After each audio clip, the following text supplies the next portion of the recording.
আমার এই ছোট্ট টিনের বাড়িটা নিয়ে অনেকেরই অনেক রকম প্রশ্ন। আসলে এটা আমার শ্বশুর বাড়ি নাকি আমার বাপের বাড়ি? আসলে এই বাড়িটা হচ্ছে আমার নিজের বাড়ি। মেয়েদের নাকি নিজের বলতে কোনো বাড়ি হয় না, কিন্তু এইটা আমার নিজের বাড়ি। এটা আমার শ্বশুরেরও না, আমার বাবারও না। তবে বেশ কয়েক মাস হলো এই বাড়িটা একদম ফাঁকা পড়েছিল, মানুষজন কেউ ছিল না এই বাড়িতে। তাই বাড়িটার অবস্থা একদম জঙ্গল হয়ে গেছে। তাই ভাবছি আস্তে আস্তে জঙ্গল পরিষ্কার করে এই বাড়িটাকে বসবাসযোগ্য করে তুলবো, বাড়িটা সুন্দরভাবে পরিষ্কার করব। আজকে আমি, আমার শ্বশুর আব্বু, আমরা সবাই আসছি এই বাড়িতে। আমার শ্বশুর সুন্দর করে পরিষ্কার করতেছে সবকিছু, বড়ইয়ের গাছটা কেটে দিচ্ছে, মানে ডাল ছেটে দিচ্ছে আর কি। এই বাড়িটা না আসলে অনেক সুন্দর, চারিপাশে বাউন্ডারি দিয়ে টিনের একটা ঘর তোলা আছে। এই বাড়িটা আগে ভাড়া দেওয়া ছিল, বাট গত 4-5 মাস হলো কেউই থাকে না এই বাড়িতে। আর এতদিন পর এসে দেখি বাড়িঘরের অবস্থা একদম জঙ্গল। গাছের ডালের মধ্যে ইঁদুরের বাসা হয়ে গেছে, তাই গাছের ডাল সবকিছুই ছেটে ছুটে একদম পরিষ্কার করা হচ্ছে পুরো এই বাড়িটাই। আমার এই বাড়িটা না একদম গ্রাম্য গ্রাম্য একটা ফিল দেয়, যদিও এই বাড়িটা গ্রামে না, এটা শহরের মধ্যে। তবে এরকম টিনের বাড়ি, সুন্দর একটা বারান্দা, সাথে বাড়ির মধ্যে এত এত গাছপালা, সবকিছু আমার খুবই ভাল লাগে। তোমাদের কাছে আমার বাড়িটা কেমন লাগে জানিও অবশ্যই। এই বাড়িতে অনেক দিন কোনো মানুষজন না থাকায় বাড়িটার অবস্থা একটু খারাপ হয়ে গেছে। তবে বলে না, যত্নেই রত্ন মিলে। আমরা সবাই মিলে আবারও যত্ন করে এই বাড়িটাকে সুন্দর করে সাজিয়ে ফেলবো। আমি আর আমার শ্বশুরাবু মিলে কি সুন্দর করে টেনে হিচড়ে কাজ করতেছি দেখো। বাড়ির এক কোনায় বিশাল বড় বড়ের গাছ ছিল, বড়ের সিজনে শেষ আর গাছটাও কেটে দেওয়া হলো। এই জঙ্গল সবকিছু এখন আবার পরিষ্কার করতে হবে। এই বড়ই গাছে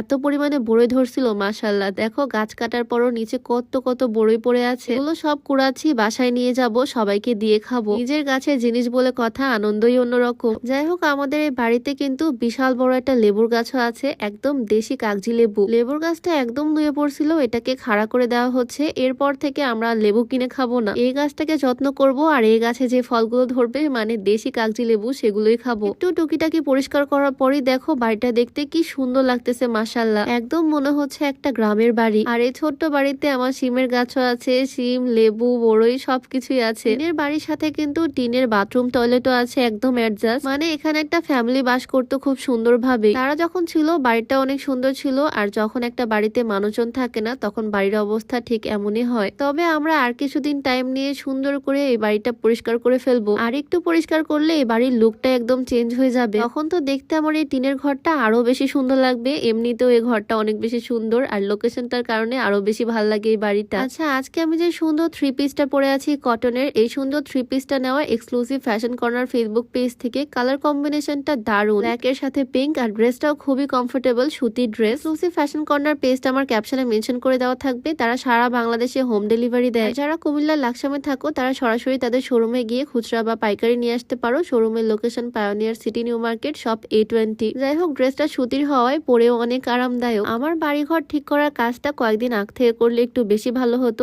এখন রোজা রমজানের দিন, খুব একটা কাজকর্মও করতে পারতেছি না। রোজা থেকে এই রোদের মধ্যে সবাই অনেক টায়ার্ড। তবে আমার এই বাড়িটা না ছোট হলেও অনেক গাছপালা আছে, লেবুর গাছ, লিচুর গাছ, সবকিছুরই যত্ন করব। আর ঘর বাড়ি সুন্দর করে পরিষ্কার করে তারপর তোমাদেরকে দেখাবো। আমার টিনের ঘরটা তোমাদের কাছে কেমন লাগলো কমেন্টে জানিও অবশ্যই। তো আজকের ভিডিও এখানেই শেষ করছি। সবাইকে আল্লাহ হাফেজ।